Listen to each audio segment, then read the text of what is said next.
కూతుర్నే నేను పెళ్లి చేసుకున్నాను. అందరితో మాట్లాడుతున్నా నాతో మాట్లాడలేదు. ఏంటి 10 రోజులైంది ఇంకా ఫోన్ కనీసం చేయట్లేదంటే నువ్వు చేయాలా నేను చేయాలా? కొద్ది రోజులు పోయినాక నా ఫోన్ ఐడెంటిఫై చేయడం మానేసాను. ఒక మెసేజ్ వచ్చింది నాకు, ఏంటంటే నువ్వంటే నాకు ఇష్టం లేదు, నేను నీతోని ఉండలేను, ఎందుకు ఎన్ని రోజులైనా ఫోన్ కలవట్లేదు ఏంటా? లేదు అంకుల్, తను హాస్టల్ మారిపోయింది, సడన్ గా పెళ్లి కూడా చేసేసుకోండి. ఎంత ధైర్యం అండి, ఎంత ధైర్యం! ఒక రీజన్ చెప్పలేదు, ఏమి మాటలు లేవు, మంచి లేదు. ధైర్యం అంటారా, బరితెగింపంటారా, మరి ఇంకేమంటారు దీన్ని? ఢిల్లీలో ఒక పెళ్లి జరిగిందండి, తర్వాత మళ్ళీ ఊరు తీసుకొచ్చి మళ్ళీ ఊర్లో కూడా ఒక పెళ్లి చేశారు. అయ్యో దేవుడా! అన్యాయం ఎవరికైనా అన్యాయమే, ఆడకైనా అన్యాయమే, మగకైనా అన్యాయమే. ఆ పెళ్లికి మా అక్క కూడా అటెండ్ అయింది, ఆ విషయం కూడా నాకు తెలియదు. డెలివరీ కూడా అయింది రీసెంట్ గానే. మీ తల్లి మొహం కూడా చూడలే కదా ఈ మధ్య కాలంలో? లేదండి, నా తల్లి మొహం కూడా నాకు చూడడం కూడా చేశారు.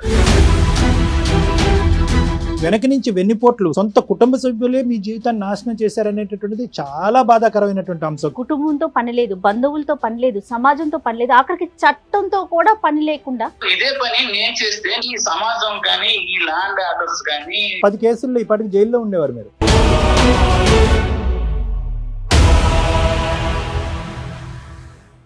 వెల్కమ్ టు అందమైన జీవితం. నమస్తే కళ్యాణ్ నమస్తే చక్రవర్తి జయ గారు. నమస్తే. నిన్న నాకు రాజమండ్రి నుంచి ఒక మెయిల్ వచ్చిందండి. పేరు ప్రసాద్.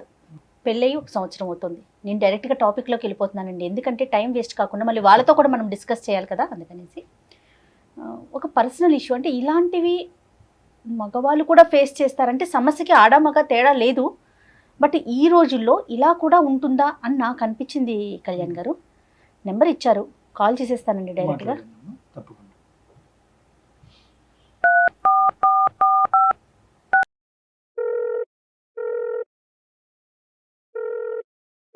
హలో, ప్రసాద్ గారండి?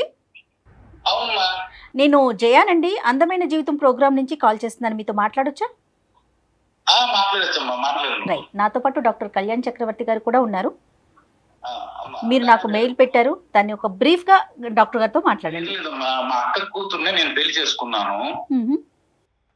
మా పెళ్లి అయితే చాలా గ్రాండ్ ఇయర్, అంటే చాలా గ్రాండ్ ఇయర్ గా జరిగింది. మా అక్కల అమ్మాయి ఎదురు ఇల్లే, కరెక్ట్ గా మా ఇంటి డోర్ తీస్తే వాళ్ళ ఇల్లు డోర్ తీస్తే మా ఇల్లు. ఓకే. ఇలా నేను అమ్మాయి కదా అని చెప్పి కట్నం కూడా తీసుకోలేదు. ఏం కట్నం తీసుకుంటాం, అక్కల పాపం చేసుకుంటున్నాం, కుటుంబంలో చేసుకుంటున్నాం. కుటుంబం గురించి మాత్రమే ఆలోచన అండి నాది ఎప్పుడు కూడా. మా కుటుంబం అంటే మా నాన్నగారు కూడా లేరండి, చనిపోయారు. మనం ఒక స్థాయిలో ఉండాలి, మనం నలుగురికి కొంచెం దీనిగా ఉండాలి, ఎవరిని మనం తల తెచ్చుకోకూడదు, ఇలా అనుకొని నేను కుటుంబం అంతా బాగుంటుంది కదా అని చెప్పేసి పెళ్లి చేసుకోవడం జరిగింది. ప్రపోజల్ ఎట్లా వచ్చిందండి? అంటే అక్క కూతుర్ని చేసుకోమని అక్క వాళ్ళ వైపు నుంచా, లేకుంటే మీ అమ్మగారి వైపు నుంచా, ఎట్లా? అక్క వాళ్ళ వైపు నుంచే వచ్చిందండి. ఓకే. అక్క వాళ్ళ వైపు నుంచే వచ్చింది. అక్క వాళ్ళందరూ కుటుంబం అంతా పెద్దలంతా కూర్చున్నారు, మాట్లాడుకున్నారు. చేసిన తర్వాత నాకు చెప్పారండి. ఓకే. కుటుంబం గురించే మీరు పెళ్లి చేసుకుంటున్నారు, కానీ ఆ అమ్మాయి మీద మీ అభిప్రాయం? అమ్మాయి మీద అభిప్రాయం మంచి అభిప్రాయం, మంచి ఒపీనియన్ ఉంది. మంచి ఒపీనియన్ ఉంది. Very good, very good. మంచి ఒపీనియన్ ఉంది. తనకండి ప్రసాద్ గారు, తనతో మాట్లాడారా పెళ్లికి ముందు? నేను మాట్లాడాను. నీకు ఇష్టం ఉందా లేదా అని కూడా అడిగానండి. ఓకే. అమ్మ వాళ్ళు అక్క వాళ్ళు ఏదో చెప్తున్నారని అలాగా నువ్వు ఒప్పుకోవాల్సిన అవసరం లేదు, నీకు ఇష్టం ఉంటేనే మనం పెళ్లి చేసుకుందాము, లేకపోతే నేను చెప్తాను అమ్మ వాళ్ళకి, నేను అక్కలకి చెప్తాను, ఒప్పిస్తానని చెప్పానండి. రైట్. నెక్స్ట్ అండి? ఆ తర్వాత అంటే పెళ్లి జరిగిందండి, చాలా గ్రాండ్ గా పెళ్లి చేసుకున్నాం, అంతా బాగా జరిగిన తర్వాత హైదరాబాద్ వచ్చాం. ఇక్కడ హైదరాబాద్ లో యాజ్ యూజువల్ గా మా కాపురం అనేది చాలా చక్కగా గడిచింది. తను బీటెక్ పూర్తి చేసిందండి ఊర్లోనే. నేను ఇక్కడ వచ్చి తనకి మన ఒక దీంట్లో ఇన్స్టిట్యూట్ లో ట్రైనింగ్ ఇప్పించాను, జాయిన్ చేశాను. ట్రైనింగ్ కూడా అయిపోయింది. మేము ఒక 5-6 నెలల పాటు ఇక్కడ చాలా బాగా కలిసి ఉన్నాము. అలా నాతో పాటు మా అమ్మగారు కూడా ఉండేవారు. ఎంత నాన్న మీ ఇద్దరి మధ్యన ఏజ్ గ్యాప్ ఎంత ఉంది నాన్న? ఒక 6 years ఉంటుంది సార్. 6 years. Okay okay. చిన్న కంపెనీలో ఇంటర్వ్యూస్ వస్తే నాకు యాక్చువల్ గా చిన్న కంపెనీకి పంపించడం ఇష్టం లేదు. పూణేలో వచ్చిందండి జాబ్. ఓహోహో. ఓకే. పూణేలో జాబ్ వచ్చింది. సరే ఏం చేస్తాం, మనకి ఇంకా తప్పదు. అంటే మంచి కంపెనీ కోరుకున్నాం కదా, మంచి అవునులే. కంపెనీ కోరుకున్నప్పుడు ఇలాంటివి సహజంగా జరుగుతుంటాయి అని చెప్పి మేము కూడా అనుకొని అక్కడ ఒక 2 days తనతో పాటు ఉండి, తనకి ఇంకా మంచి చెడ్డలు ఏం కావాలి, తనకి ఆఫీస్ కి అవును. వెళ్ళడానికి ప్రాబ్లమ్స్ ఉన్నాయి ఏంటా, అసలు తను వెళ్ళగలదా అని అన్ని చూసి సెట్ చేసుకొని నేను మళ్ళీ హైదరాబాద్ వచ్చానమ్మా. ఓకే అండి.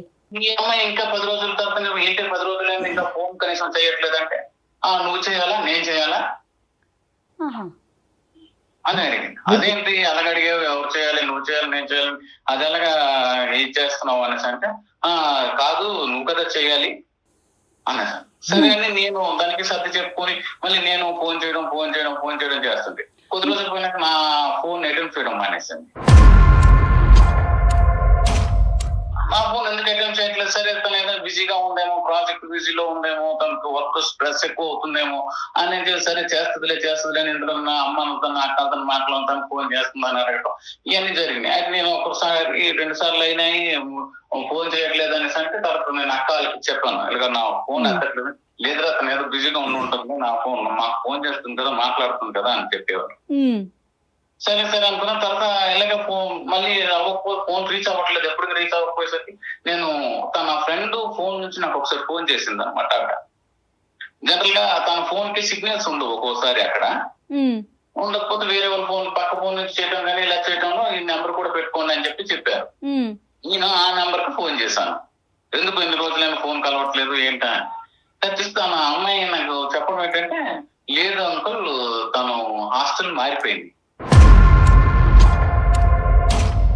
అంతవరకు నాకు తెలియకపోవడం, ఒక భర్త కావనివ్వండి, ఒక మగాడి కావనివ్వండి, తన హాస్టల్ మారిపోయిన విషయం నాకు తెలియాల్సిన అవసరం ఉందా లేదా? బేసిక్ కమ్యూనికేషన్ అది బేసిక్ కమ్యూనికేషన్. ఇంకా అతను మాట్లాడటం, అక్కడ నుంచి కొంచెం మాట్లాడటం కూడా అంత కరెక్ట్ గా లేదు. నాకు ప్రాపర్ గా తన నుంచి ఏ ఇన్ఫర్మేషన్ లేదు, ఏం ఒక రెస్పాన్సిబిలిటీగా బిహేవ్ చేయట్లేదు తను. సరే ఏదో సర్దుకుపోతాం అనేసి నేను కొంచెం ఇదిగానే ఉన్నాను. మీ ఇంట్లో మనం సడన్ గా ఒక రోజు ఒక మెసేజ్ వచ్చింది నాకు, ఏంటంటే నువ్వు అంటే నాకు ఇష్టం లేదు, నేను నీతోని ఉండలేను. ఏంటి కారణం ఏంటి ఎంత అనేసి అడిగితే, సరే ఇంకా నా ఫోన్ కి రెస్పాన్స్ లేదు. పూణే వెళ్ళిన ఎన్ని రోజులకి నాన్న ఈ మెసేజ్ వచ్చింది మీకు? ఒక 1 year కి అవుతుంది. 1 year, అదే ఒక 1 year పైన అవుతుందండి. 1 year పైన. ఈ 1 year పైన టైంలో ఎన్నిసార్లు ఆవిడ పూణేకి రావటం కానీ, మీరు పూణే హైదరాబాద్ రావటం కానీ? మీరు పూణే 2 times వెళ్ళాను సార్. నేను హైదరాబాద్ నుంచి పూణే 2 times వెళ్ళాను. తను పూణే నుంచి మా ఇంటికి ఒక 2 times వచ్చింది. అప్పుడు ఎలా ఉంది? మీరిద్దరు ఫేస్ టు ఫేస్ ఉన్నప్పుడు రెస్పాన్స్ ఎలా ఉంది? బాగానే ఉంది సార్. అప్పుడు ఏమి ఇంటికడ కూడా వచ్చినప్పుడు కూడా అలాంటి ఇదేం లేదు సార్. మీకు ఎటువంటి అనుమానం కానీ ఏది రాలే? ఏం రాలేదు సార్ నాకు. ఓకే. మీరు చాలా పేషెంట్ గా ఉన్నట్టే లెక్క. 1 year అంటే మనల్ని కదా డాక్టర్ గారు వాళ్ళు. అదే మన అమ్మాయి అన్నట్టే మీరు ఉన్నారు. కానీ ఆ మన అమ్మాయి మీరు ఓన్ చేసుకున్నంత ఇదిగా అమ్మాయి మిమ్మల్ని ఓన్ చేసుకోలేదు కదా. చేసుకోలేదు. ఇలా జరుగుతున్న తర్వాత ఎప్పుడైతే నేను మెసేజ్ చదివానో చేశానో వెంటనే పెద్ద బావ గారికి ఫోన్ చేశాను. ప్రాపర్ గా నాతో మాట్లాడలేదు ఇలాగా అని చెప్పేసి నేను ఆయనకి చెప్పాను. ఓకే. అసలు ఏం రెస్పాన్స్ లేదనమాట. అసలు ఏమనుకోవాలో ఏమో తెలియదు. నేను ఫోన్ చేసినా కరెక్ట్ గా తనకు ఫోన్ చేస్తే ఇంకా అప్పటి నుంచి నా ఫోనే ఎప్పుడు లిఫ్ట్ చేయలేదు. ఓకే. ఆ అక్కలకి అమ్మాయికి ఏది అడిగినా అంటే మా అమ్మగారికి మా అన్నయ్యకి అయితే ఏం తెలియదండి ఈ విషయంలో. ఓకే. మా అక్క వాళ్ళకే తెలుసు అనమాట. ఓకే. తర్వాత ఏం జరిగిందండి? సడన్ గా పెళ్లి కూడా చేసేసుకోండి. పెళ్లి చేసుకుందా? పెళ్లి చేసేసుకుందండి. ఎక్కడ? పూణేలోనే పెళ్లి చేసు అంటే పూణే కదండి, తను ఢిల్లీ అబ్బాయిని పెళ్లి చేసుకున్నారు. అయితే ఆ పెళ్లికి మా అక్క కూడా అటెండ్ అయింది. ఆ విషయం కూడా నాకు తెలియదు. Oh my god. ఏం అడగాలి, ఎవరిని అడుగుతాను నేను ఈ విషయంలో? మీకు ఎలా తెలిసిందండి తను పెళ్లి చేసుకున్నట్లుగా? స్టేటస్ ఉంటాయి కదమ్మా. ఎంత ధైర్యం అండి, ఎంత ధైర్యం. మీకు ఒక రీజన్ చెప్పలేదు, ఏమి మాటలు లేవు, మంచి లేదు. ధైర్యం అంటారా, బరితెగింపంటారా, మరి ఇంకేమంటారు దీన్ని? నాకు అసలు ఏమి అర్థం కాలేదు. పోనీ మా అమ్మకి చెప్దామంటే అమ్మ బాధపడుతుంది, తను ఒక్కదయ్యే నాన్న కూడా లేరు. అలాగని అన్నయ్యకేమో ఏమి తెలియదు, అన్నయ్యకి చెప్తేమో అమ్మకి తెలిసిపోతుంది, ఇంట్లో మొత్తం తెలిసిపోతుంది. మీ సోషల్ కాంటాక్ట్స్ ఇవన్నీ ఆ ఊర్లో మీ మీ పాస్ట్ ఎలా ఉండేదండి? అంటే అంటే ఆ ఊరితో మీకు బాగా అటాచ్మెంట్ కనెక్షన్స్ ఉన్నాయా? అంటే ఫ్రెండ్స్ ఫ్యామిలీ ఇదంతా? నాకు బాగా ఉంది డాక్టర్ గారు, నేను పుట్టిన నేల డాక్టర్ గారు అక్కడ. నేము ఆ పరువు అనేటటువంటిది ఒకటి, ఇంకొక అంశం ఏంటంటే మీరు అనుకుంటే కనుక ఈ అమ్మాయి కాకుండా వేరే అమ్మాయి మీ జీవితంలో ఇంకా బెటర్ అమ్మాయి మీ జీవితంలో వచ్చి ఉండేది అవకాశం. డెఫినెట్ నేను మర్చిపో అమ్మాయి నాకు లైఫ్ లో వచ్చేది, నా కుటుంబాన్ని గౌరవించే అమ్మాయి నాకు వచ్చేది. సో ఈ ఇష్యూతో మీరు వెళ్ళడం మానేశారా ప్రసాద్ గారు? పూర్తిగా ఈ రోజుకి 9 సంవత్సరాలు అయింది. పెళ్లి కొంచెం లేట్ గా జరిగింది, కానీ మా ఇద్దరికి ఎప్పుడైతే డిస్ట్రిబ్యూషన్ వచ్చిందో ఇంకా తను ఓపెన్ అయిపోయి వాళ్ళు వేరే అబ్బాయితో ఉంటున్నాను. మా అక్క కూడా ఢిల్లీలో అక్కడ పెళ్లికి వెళ్ళి అటెండ్ అయిన తర్వాత నేను ఇంకా వెళ్ళలేకపోయానమ్మా. ఇంటికి వెళ్ళాలంటే నాకు చాలా అంటే ఏంటి అంటే ఒక నిర్జీవంగా ఒక అర్థమవుతోందండి మీ బాధ, అర్థమవుతుంది. అంటే 2 వెన్నుపోట్లు కదా ఇప్పుడు, ఇక్కడ ఒకటి అక్క, ఇంకో సైడ్ నుంచి సొంత భార్య. అంటే అట్లీస్ట్ ఒకరికైనా బుర్ర అక్కడ పనిచేసి ఉండాలి, ఒకరికైనా కొద్ది నీతి న్యాయం అనేటటువంటిది అర్థమై ఉండాలి. ఇంత అంటే మీ ఇంట్లోనే ఇలాంటి 2 వ్యక్తులు ఉన్నారు అనేటటువంటిది మీరు పసిగట్టలేకపోవటం, మీరు కానీ మీ మదర్ కానీ పసిగట్టలేకపోవటం, వీళ్ళ వెనకాతలు ఇంత పొల్యూషన్ ఉంది అనేటటువంటి ఆలోచన రాకపోవటం అనేది కొద్దిగా ఆశ్చర్యం కలిగిస్తుంది ప్రసాద్. తన ఊరు వస్తుందండి, చాలా అమాయకురాలు డాక్టర్ గారు, చాలా అంటే చాలా అమాయకురాలు ఆవిడ. ఇదంతా చూడలేకపోయింది ప్రసాద్ గారు. తను మీ మిస్సెస్ సారీ మీ అమ్మాయి కూడా అనలేము, ఎలా అంటాం? ఎలా మీకు డైవర్స్ అవ్వలేదు కదా? డైవర్స్ అవ్వలేదు డాక్టర్ గారు. ఇప్పుడు స్టిల్ ఈ రోజుకి కూడా, ఇప్పుడు మనం మాట్లాడుతున్న ఈ క్షణంకి కూడా నాకు డైవర్స్ అవ్వలేదు. ఎన్ని రోజులు అయింది వాళ్ళు పెళ్లి అయ్యి? ఢిల్లీలో ఒక పెళ్లి జరిగిందండి, తర్వాత మళ్ళీ ఊరు తీసుకొచ్చి మళ్ళీ ఊర్లో కూడా ఒక పెళ్లి చేశారు. అయ్యో దేవుడా. ఊర్లో పెళ్లి జరిగిన విషయం కూడా మళ్ళీ నాకు తెలియదు. మళ్ళీ ఎవరెవరు ఫ్రెండ్స్ ఫోన్ చేసి మా అక్క చెల్లిళ్ళు అంటే బంధువులు ఉంటారు కదా. అవునవును, ఊర్లో అంటే తెలిసిపోతుంది కదండి. మరి ఏం చెప్పుకున్నారట ప్రసాద్ గారు ఊర్లో పెళ్లి చేసేటప్పుడు? ఇప్పుడు మీరు సొంత మేనమామ, ఎవరు అడగలేదండి? ఏం చెప్పారట ఊర్లో? నిలదీయలేదు ఎవరిని? పంచాయతీ పెట్టలేదా? ఏంది బరితెగింపు ఏంటి ఈ వ్యవహారం ఏంటి? ఊరికి కొంచెం దూరంగా వేరే పల్లెటూరు దగ్గర ఒక టెంపుల్ లో మామూలుగా పెళ్లి చేసేసి పెళ్లి జరిగిపోయిందని ఊర్లో తీసుకొచ్చి అందరూ పరిచయం చేశారు. మరి ప్రసాద్ ఏడి అని అడగలేదు? అదే కదా ప్రసాద్ ఏది అడిగారు మేడం, అడిగిన వాళ్ళు అడిగారు, కానీ ఏం అడుగుతారు ఇంకెలెక్టివ్ చేసినాక? అది కాదు ప్రసాద్, మీ తరపున మాట్లాడేటటువంటి ఊరు పెద్దలు ఒక్కరు లేరా? ఏమ్మా నీకు డైవర్స్ అయ్యిందా? ప్రసాద్ ఎక్కడికి వెళ్ళాడు? ఆ ఊర్లో ఒక పేరు ప్రఖ్యాతి ఉన్నటువంటి ప్రసాద్ను వదిలేసి ఈడు ఎవడో ముక్కుమోహం తెలియని పెళ్లి చేసుకోవటం ఏంటి అనేది ఒక్కరు కూడా నిలదీసే అవకాశం లేదండి అక్కడ? ఒక క్వశ్చన్ కూడా రేస్ కాలేదా? అడిగారు డాక్టర్ గారు, అడిగినా ఏమో సమాధానం లేదు. అందరం తీసుకెళ్ళి మా అక్కే కదా పరిచయం చేస్తుంది, తీసుకెళ్ళి వీడియో అలవాడని. అంటే ఇంక అన్ని తెగించున్నారా వాళ్ళు? లేదంటే మీతో ఇప్పుడు ఐదరు వాళ్ళు అయినా భయంకరమైన తెగింపు బరి తెగింపు ఉండాలి, లేదంటే మీ సైడ్ అసలు నోరిప్పి మాట్లాడే వాళ్ళు అయినా లేకపోయి ఉండాలి. నెగటివిటీని ఏమన్నా స్ప్రెడ్ చేశారా? పోనీ అలాంటి అంశం ఏమన్నా ఉందా మీ గురించి? ఏమన్నా మీ గురించి ఇంకా ఏదైనా భిన్నంగా ఏమైనా స్ప్రెడ్ చేశారా?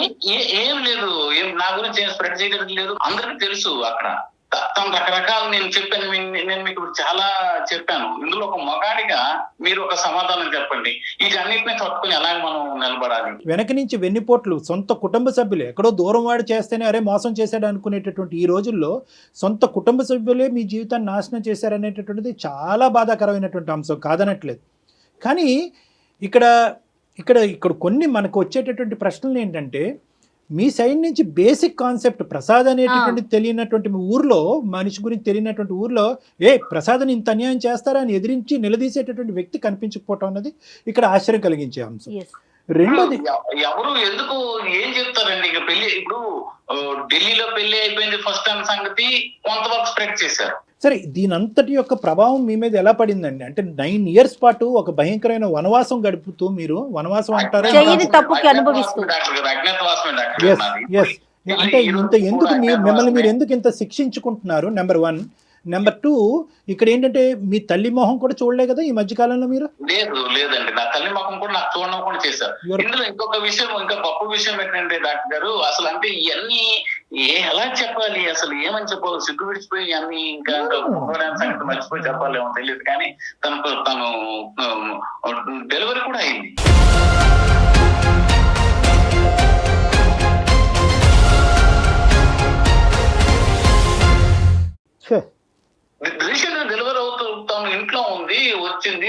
తెలీదు. మా అక్కలేమో వచ్చి ఒకసారి ఫోన్ చేసి అరే అమ్మకి బాగాలేదు నువ్వు వచ్చి చూసిపోరా అంటున్నారు. కుటుంబంతో పని లేదు, బంధువులతో పని లేదు, సమాజంతో పని లేదు, ఆఖరికి చట్టంతో కూడా పని లేకుండా, అంటే ఎటువంటి ముందుకు వెళ్ళకుండా. కాదు డాక్టర్ గారు, ఇదే పని నేను చేస్తే నేనే ఇంకొక మ్యారేజ్ ఇంకొకటి చేస్తుంటే ఈ సమాజం కానీ ఈ ల్యాండ్ ఆర్డర్స్ కానీ 10 కేసుల్లో ఇప్పటికి జైల్లో ఉండేవారు మీరు. అంటే 10 కేసుల్లో మరి ఎందుకు అంత వివక్షత చూపిస్తున్నారండి ఆడకి మొగకి? ఆడాలకే అన్యాయం జరిగిపోతుంది, ఆడాలకే అన్యాయం జరిగిపోతుంది అంటారు కదండి. మనం వేసే స్టెప్స్ ని బట్టి ఆధారపడి ఉంటాయి కదా, మన రియాక్షన్స్ బట్టి కూడా ఉంటాయండి. అన్యాయం ఎవరికైనా అన్యాయమే, ఆడకైనా అన్యాయమే, మగకైనా అన్యాయమే. మీరు 9 సంవత్సరాలు అయింది కన్న తల్లిని కానీ పుట్టిన నేలని కానీ తాకలేదు. మీరు కట్టుబాట్లకి మీరు పెట్టుకున్నారు. మీరేదో బరి తెగించి వేరే అమ్మాయితో లేచి వెళ్ళిపోయినటువంటి పద్ధతిలో మీరు మాట్లాడారు. కాదు కళ్యాణ్ గారు, ఊర్లో ఎవరైనా అనుకోరు ప్రసాద్ ఇన్ని సంవత్సరాల నుంచి రావట్లేదంటే తనలో ఏ తప్పుందో అని అనుకోవటానికి అవకాశాలు మీరే ఇస్తున్నారు కదా ప్రసాద్ గారు. ఒకటి ఏంటంటే ఇక్కడ రిపేర్ చేయగలి, ఇక్కడ కాంప్రమైజ్ నెగోసియేషన్ అనేటటువంటి స్థాయి నుంచి ఇంకో లెవెల్కి వెళ్ళిపోయింది ఇది. ఓకే, నిజంగా అటువంటి ఆలోచన శైలి ఉండేటటువంటి వాళ్ళని ఈ మొత్తం అంశాన్ని ఒక పద్ధతిగా తీసుకెళ్ళి ఉండేవారు. ఇక్కడ పద్ధతి లేదు, మర్యాద లేదు, ప్రేమ లేదు, ఆప్యాయత లేదు, సమాజం విలువల మీద గౌరవం లేనటువంటి వ్యక్తుల మధ్యన అనవసరంగా మీరు అంటే ఇలాంటి వ్యక్తుల్ని ఎంతో కొద్ది గొప్ప అసెస్ చేయాలి. అంటే పాస్ట్ గురించి నేను మాట్లాడుతున్నానని పుణ్యమే కారం జల్లుతున్నట్టుగా మీరు ఫీల్ అవ్వద్దు. ఎంతో కొంత మన ఇంట్లో ఉండేటటువంటి, మన కుటుంబం, మన ఊర్లో ఉండేటటువంటి వ్యక్తుల్ని అసెస్ చేయలేకపోవటం అనేటటువంటిది ఇక్కడ ఏ ప్రధానమైనటువంటి అంశం. రెండో అంశం ఏంటంటే ఇక్కడ మీరు అస్సలు ఈ ఇష్యూ గురించి బాధపడుతూ మిమ్మల్ని మీరు హింస పెట్టుకుంటూ బాధ పెట్టుకుంటూ అవతల వాళ్ళ నుంచి వచ్చే సానుభూతి కూడా మీకు అవసరం లేదు. మీరు ధైర్యంగా తలెత్తుకుని ముందుకెళ్ళి హ్యాపీగా మీ ఊరు వెళ్ళి మీ అందరు కుటుంబ సభ్యులు ఏమండి మీరేం తప్పు చేశారండి ఇక్కడ? Simple straight forward. ఏమండి ఇప్పుడు మీరు ఆ అమ్మాయి చేసినటువంటి తప్పుకి మీరు మొహం చాటేసుకుని ఉండవలసినటువంటి అవసరం లేదు. ఇది గుర్తుపెట్టుకోండి. మీరు ఎంత మొహం చాటేస్తే కనుక అవతల వాళ్ళు మీ గురించి అంత ఎక్కువ మాట్లాడేటటువంటి దానికి అవకాశం ఇస్తుంది. ఇప్పుడు మీ కుటుంబ సభ్యుల వరకు మీరు ఫోన్ చేసి మాట్లాడతారు, ఇలా జరుగుతోంది, ఇది జరిగిందని. ఊర్లో ఉన్న అందరికీ చెప్పలేరు కదా ప్రసాద్ గారు. ఒకటి నా అనేటటువంటి మనుషులను వదులుకుంటూ మిమ్మల్ని మీరు శిక్షించుకోవాల్సినటువంటి అవసరం లేదు. Point number 1. పాయింట్ నెంబర్ 2, మీరు ధైర్యంగా అక్కడికి వెళ్ళి మొహెత్తుకుని తిరిగితేనే అసలైనటువంటి ఉండేటటువంటి ప్రజలందరికీ కూడా అసలు మీరేంటి అనేటటువంటిది తెలుస్తుంది. నెంబర్ 3 ఏంటంటే మోస్ట్ ఇంపార్టెంట్, మా కొడుకు ఎప్పుడు మా ఊర్లో అడుగు పెడతాడు, ఇదేంటి కన్నటువంటి పెరిగినటువంటి ఊరిని వదిలేసి ఎక్కడో అజ్ఞాతవాసంలోకి వెళ్ళిపోయేటటువంటి అనుకునేటటువంటి మీ తల్లిదండ్రులకి ఒక సేదనిచ్చినటువంటి వాళ్ళు అవుతారు. సో మిమ్మల్ని మీరు ఇక్కడ శిక్షించుకోవటం అనేది ఆపేసేయండి. మీ గురించి మీరు సిగ్గుపట్టడం అనేది ఆపేసేయండి. ఎవరో చేసినటువంటి తప్పుకి మీరు సమాధానం చెప్పుకోలేనటువంటి భయంకరమైన పొజిషన్లో ఉన్నాను అనే ఫీలింగ్ తీసేసేయండి. First you have to come out of this depression. మీ ఏ ఆలోచనతో ఈరోజు మాకు చేశారు అనేది ఇక్కడ ప్రధానమైన అంశం. ఇక్కడ వాళ్ళని శిక్షించడానికి ఒక దారి ఉందా అని అడగటానికి గురించి అందమైన జీవితానికి కొంతమంది ఫోన్ చేస్తూ ఉంటారు. నా పరిస్థితి ఏంటి, నా ఫ్యూచర్ ఏంటి అనేటటువంటి దాని గురించి కొంతమంది ఫోన్ చేస్తూ ఉంటారు. నేను ఎవరికి చెప్పుకోలేనటువంటి బాధ కాబట్టి మీతో చెప్పుకుంటే నాకు కౌన్సిలింగ్ ఇస్తారనే ఉద్దేశంతో చేస్తాను. మీరు ఏ యాంగిల్లో చేశారు అనే దాన్ని బట్టి ఈ రోజు మా పరిష్కారం ఉంటుంది. శిక్షించాలి అనే ఉద్దేశం నాకు లేదు, నా కుటుంబ సభ్యులు అనుకుంటే that is totally up to you. కానీ ఈ రోజు ఏంటంటే మిమ్మల్ని మీరు శిక్షించుకుంటున్నారు. You're giving pain to yourself and to your own family, ఎవరో చేసిన తప్పు గురించి. సో ఎందుకంటే నేను ఎలా వెళ్ళి చూపెట్టుకుంటానంటే కనుక మీ అంతరాత్మను ఒక్కసారి అడగండి, మీరేం తప్పు చేశారన్నది. మీరేం తప్పు చేశారు ఇక్కడ? మీరు తప్పు చేయనప్పుడు మీ అంతరాత్మకి ఏ తప్పు చేయలేదనేటటువంటి భావం మీకు ఉన్నప్పుడు ఎందుకండి మీరు భయపడటం ఎందుకు, బాధపడటం ఎందుకు? బాధపడకుండా ఎలా ఉంటామండి? నేను నా కన్న తల్లిని, నా కన్ను నేలని మర్చిపోయాను, నా తల్లిని మర్చిపోయాను, నా అన్నయ్యని మర్చిపోయాను, నా వదినని మర్చిపోయాను, నాతో కలిసి పెరిగిన వాళ్ళు, చదువుకున్న వాళ్ళు అందరినీ మర్చిపోవాల్సి వచ్చింది కదా డాక్టర్. మీరు ఫార్వర్డ్ స్టెప్ అయిపోతే ఇంకొక రోజు పెరుగుతుందండి. ఆ మర్చిపోయిన దాంట్లో ఇంకొక రోజు యాడ్ ఆన్ అవుతుంది. డెఫినెట్ గా మీరు ముందుకు అడుగులు వేయాల్సిందే కదా ప్రసాద్ గారు. మీరు పెయిన్ ఇంక్రీజ్ చేసుకోవాల్సినటువంటి అవసరం లేదు. ఇప్పటి వరకు మీకు ఇచ్చుకున్నటువంటి పెయిన్, మీ కుటుంబ సభ్యులు మీరు కలిగించినటువంటి బాధ పరోక్షంగా కానీ ఇండైరెక్ట్ గా కానీ డైరెక్ట్ గా కానీ ఇంక ఇక్కడతో దాన్ని స్టాప్ చేయండి. ధైర్యంగా ఉండటానికి మీరు ప్రయత్నం చేయండి. మీ కుటుంబ సభ్యుల మధ్యన ఉండటానికి మీరు ట్రై చేయండి. ఆ చుట్టుపక్కల ఉండేటటువంటి సమాజం, ప్రసాద్ అప్పుడు ఎలా ఉన్నాడు ఇప్పుడు కూడా అలాగే ఉన్నాడు, ఈ స్టిల్ అండ్ ఎలిజిబుల్ బ్యాచులర్ అనేటటువంటి ఉద్దేశంతో ధైర్యంగా వెళ్ళి మీకు కావాల్సినటువంటి అమ్మాయి, మీకు నచ్చినటువంటి అమ్మాయి ఎక్కడో ఉండే ఉంటుంది, ఆ అమ్మాయిని పెళ్లి చేసుకోండి, హ్యాపీగా జీవితాన్ని ముందుకు కొనసాగించండి. ఇదైతే మాత్రం ఖచ్చితంగా నేను మనస్ఫూర్తిగా నేను చెప్పేటటువంటి ఒక సలహా సూచన. మిమ్మల్ని మీరు హింస పెట్టుకోవటం అనేది ఇంకా ఆపేసేయండి. మిమ్మల్ని మీరేదో తప్పు చేసినట్టుగా ఇంకా ఆ ఫీలింగ్ అనేది తీసేసేయండి. Start a fresh life. Right అండి. Okay okay okay madam. You have 110 opportunities Prasad, 110 opportunities. గతాన్ని వదిలేసి ముందుకు ప్రయాణం చేయండి. మీరు చాలా ఈజీగా చెప్పేస్తున్నారు డాక్టర్ గారు, గతాన్ని వదిలేసేయండి అని. ఎస్, అంతే కదండి. అవకాశాలు ఉంటాయి. ఇప్పుడు ఈ ఉద్యోగం లేకపోతే ఇంకో ఉద్యోగం చేసుకోమా, అయిపోతామా? ఈ రోజు ఫుడ్ లేకపోతే కనుక రేపు కూడా పస్తులు ఉంటామా? రేపు ఒక అవకాశం ఫుడ్ దొరికితే కనుక ఆ ఫుడ్ తింటాం కదా. అలాగే ఇది ఒక అవకాశం తర్వాత ఒక అవకాశం, కాబట్టి మీరు ముందుకు వెళ్ళటం తప్ప ఇంకో దారి లేదు ఇక్కడ. ఓకే ఓకే ఓకే డాక్టర్ గారు. Okay, good luck Prasad. Complete గా అతను ఒక కోణంలో ఉండిపోయారు, ఒక యాంగిల్ లో ఉండిపోయాడు. అంటే ఏంటంటే తను బాగా హర్ట్ అయిపోయాడు నేను మనిషి. నిజాయితీగా ఉన్నాను, నేను సిన్సియర్ గా ఉన్నాను, Yes. వీళ్ళు నన్ను మోసం చేశారు, కాబట్టి వీళ్ళు ఎందుకు మోసం చేశారు అనేటటువంటి ప్రశ్న అడుక్కుంటూ అక్కడ ఉండిపోయాడు. కానీ ఇలా మోసం చేసేటటువంటి మనుషుల మధ్యనే మనం సమాజంలో ఉన్నాం, కాబట్టి మనం ముందుకెళ్ళటం తప్ప ఇది ఆలోచించుకుంటూ ఉండకూడదు అనేటటువంటి యాంగిల్ అతనికి అతనికి రావట్లేదు. అవునవును. అతను ఏంటంటే అతను హింసించుకుంటున్నాడు. ఏ స్థాయి వరకు హింసించుకుంటున్నాడు అంటే కనుక ఈ మొత్తం అంశానికి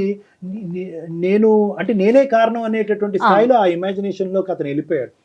సో కాబట్టి మనం ప్రసాద్ గారికి చెప్పేటటువంటిది ఒకటే, ఇప్పటికీ కూడా అతను సాటిస్ఫై అవ్వలేదండి అనిపిస్తుంది మనకి. ఏంటంటే ఈరోజు సానుభూతి కావాలంటే చాలా మంది సానుభూతి చూపెడతారు. అయ్యో ప్రసాద్ ఏంటి నీ జీవితం ఇలా అయిపోయింది, ఏంటి జీవితం ఏంటి నెక్స్ట్ అనేటటువంటి మాట్లాడేటటువంటి వాళ్ళు అతనికి కావాలి. అలా చెప్పేటటువంటి సలహా సూచన తీసుకుని అతను ముందుకు ప్రయాణం చేయాలి. రైట్ అండి. నమస్తే కళ్యాణ్ గారు. నమస్తే.